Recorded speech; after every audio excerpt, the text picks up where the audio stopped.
আমি এক গরিব পরিবারে জন্মে সত্যি গর্বিত, কারণ রাজপ্রাসাদের নরম বিছানায় শুয়ে থাকলে হয়তো আমি কোনোদিনই জানতেই পারতাম না এই রুক্ষ মাটির উপর খালি পায়ে দাঁড়িয়ে লড়াই করা আনন্দ ঠিক কতটা। হ্যাঁ, আমি সেই ছেলে যে ছেঁড়া পকেটে হাত দিয়েও আগামীর আকাশ ছোঁয়ার স্বপ্ন দেখেছি।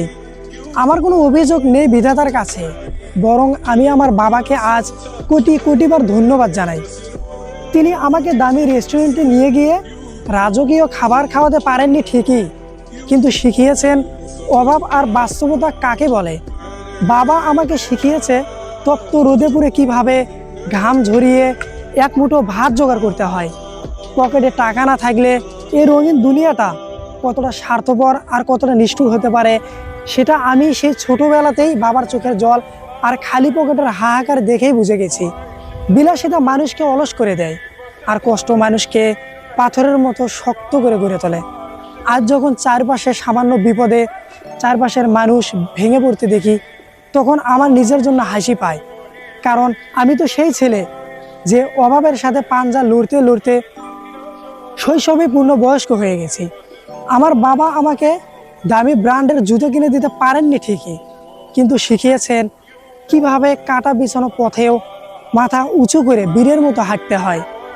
আমি গর্বিত, কারণ আমি জানি ক্ষুধা কি জিনিস। আমি জানি এক ফালি ভাঙা টিনের চাল দিয়ে যখন বৃষ্টির ঝড় ঝরে পড়ে, তখন সেই জলের শব্দে কিভাবে স্বপ্নের জাল বুনতে হয়। এই অভাব আমাকে অন্যের কাছে হাত পাততে শেখায়নি, শিখিয়েছেন আর্তনাদ করা মানুষের চোখের ভাষা বুঝতে। বাবার শেখানো সেই তপ্ত রোদের শিক্ষা আর ঘামে ভেজানো শরীরের সেই গন্ধ আজ আমাকে পৃথিবীর সবচেয়ে আত্মবিশ্বাসী মানুষে পরিণত করেছে। দামি পারফিউমের গন্ধ তো স্বাভাবিক, কিন্তু বাবার সেই ঘামের গন্ধটা আমার এগিয়ে যাওয়ার আসল জ্বালানি। দারিদ্র আমার কোনোদিনও দুর্বলতা ছিল না, ওটাই ছিল আমার জীবনের আসল পাওয়ার হাউস। আমি সেই অভাবী ঘরের সন্তান যে শূন্য থেকে শুরু করে একদিন পূর্ণতা ছোঁয়ার স্বপ্ন দেখে।